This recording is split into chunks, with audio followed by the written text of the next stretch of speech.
اب اگر کہیں شیطان کا اثر ہو جائے، کسی پہ جادو ہو جائے، تو انسان کیا کرے؟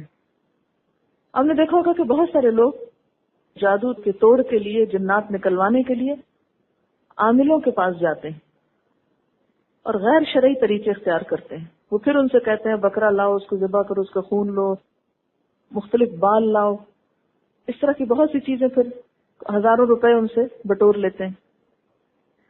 بسا اوقات وہ پتلے بنا کے تو ان کے اوپر سوئیاں لگاتے ہیں، بہت کچھ کرتے ہیں. تو اس کے لیے ایک تو یہ ہے کہ اس کا توڑ شرعی طریقے سے ہونا چاہیے، غیر مسنون اور غیر شرعی طریقے اختیار نہیں کرنے چاہیے، کیونکہ جان تو گئی، ایمان نہ جائے.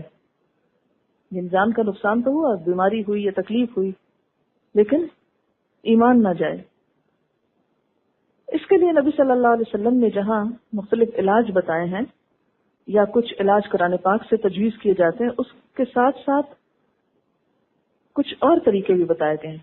جیسے کھجوریں کھانا کیا تھا، ایک دفاعی طریقہ ہے، اور اگر ہو بھی چکا ہو کوئی ایسا اثر تو مزید اس طریقے کو جاری رکھا جا سکتا ہے. اس کے علاوہ ایک اور طریقہ یہ کہ سبز بیری کے 7 پتے لے کر 2 پتھروں کے درمیان اس کو کوٹا جائے، سل بٹا نہیں ہوتا اس کو، اور پھر کوٹے ہوئے پتے جو ہیں ان میں اتنا پانی ملا لیا جائے کہ جو نہانے کے لیے کافی ہو. پھر مندرجہ ذیل آیات پڑھ کر پانی پر دم کریں. ان آیات کو اعوذ باللہ من الشیطان الرجیم پڑھ کر پڑھا جائے گا. ان آیات کا حوالہ نوٹ کر لیجئے. سب سے پہلے آیت الکرسی، اس کے بعد سورۃ الاعراف کی آیت نمبر 117 سے 122 تک، پھر سورۃ یونس کی آیت نمبر 79 یعنی 79 سے 82 آیت تک، 82 تک. اس کے بعد سورۃ طٰہٰ کی آیت نمبر 65 سے 70 تک یعنی 65 سے 70 تک. علاوہ ازیں معوذتین اور سورۃ الکافرون اور سورۃ اخلاص بھی، یعنی چاروں کل. مندرجہ والا آیات پڑھ کر بیری کے پتوں والے پانی پر دم کریں، 3 گھونٹ پانی پی لیں اور باقی پانی سے نہا لیں. انشاءاللہ فائدہ ہوگا.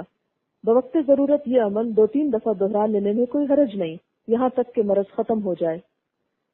یہ طریقہ میاں بیوی میں اختلاف دور کرنے کا علاج بھی ہے. اس بات کا ذکر ابن باز نے اپنے فتاوی میں کیا ہے اور مصنف عبد الرزاق میں بھی اس کا حوالہ ملتا ہے. یہ بالکل ایسا ہی علاج ہے جیسے آپ نہاتے وقت ڈیٹول پانی میں ڈال لیتے ہیں، چونکہ وہ تو ایک کیمیکل چیز ہے نا. تو یہ کیا ہے، ایک نیچرل علاج ہے، ڈس انفیکٹنٹ. آپ نے دیکھا ہوگا کہ مردے کو بھی بیری کے پتے ابال کر نہلایا جاتا ہے صفائی کے لیے. پہلے زمانے میں صابن نہیں ہوتا تھا، تو صابن کا کام کس سے لیا جاتا تھا؟ بیری کے پتے. اچھا یہ کیوں؟ آپ کو ابھی میں نے بتایا نا کہ جہاں گندگی ہوتی ہے، نجاست ہوتی ہے، وہاں پر جنات آتے ہیں، جادو کا اثر ہوتا ہے. تو اس اثر کو دور کرنے کے لیے کیا ضروری ہے کہ بیمار کو نہلایا جائے، اس پہ پانی ڈالا جائے اور اس کی خوب صفائی کی جائے، اور اس کے لیے بیری کے پتے استعمال کیے جائیں.